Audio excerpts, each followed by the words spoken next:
So what I wanted to talk about today at Bob's invitation here at Xconomy was just that we're living in a time today of exponential creativity. And we're getting new capacities because we have new crises. And this is not by accident, it's the nature of evolution itself. We've had crisis preceding birth for 13.8 billion years. And what is new today is some of the radically new ability to impact evolution itself and life on this earth and the planet. And Barbara Marx Hubbard defines that as conscious evolution. Since the 1950s, she came up with this term that there's going to be a point in time when our power as humanity reaches the level where we can actually impact evolution itself. And we are at that moment for visionary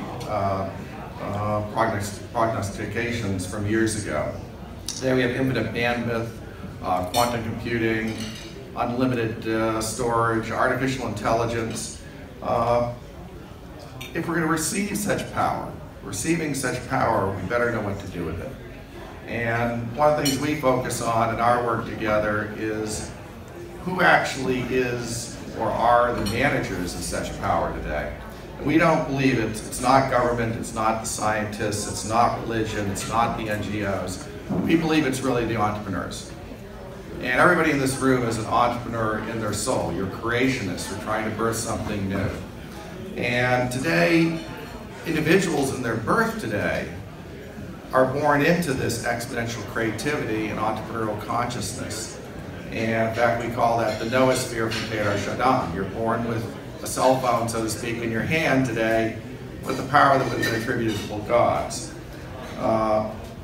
What we ask then is, as we look today as an entrepreneurial future, we ask, what's the meaning of our power?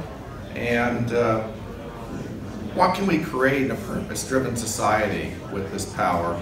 And as we see the concentration of that power into entrepreneurial hands, into your hands who have such freedom outside of normal institutions, what is possible? And that's what we're calling forth on the planet today, to ask the most powerful questions of our era from the voice of the entrepreneurial leadership of our times. Yes, thank you, Mark. Take a question? Yes, I'll take a question if Bob will let me. Thanks, David. But quick question, quick answer. Yeah. How about social dilemmas? When everybody gets power and what's in the interest of the individual is not in the interest of society. Like, for example, if we abolish aging. Well, your question was about social dilemmas, just so everybody heard it, and where people are taking action that isn't in the interest of the common. We would hypothesis, looking at the history of existence in humanity at least, that human beings are purpose-driven.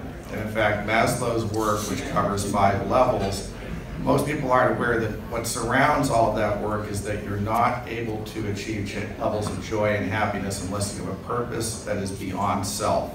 And that is built into the nature of who you are as a human being, who you are as an entrepreneur, and therefore we as purpose-driven human beings co-creating a future commensurate with the power we've been given. This is the opportunity. This is your nature. Great. You're my guy. All right.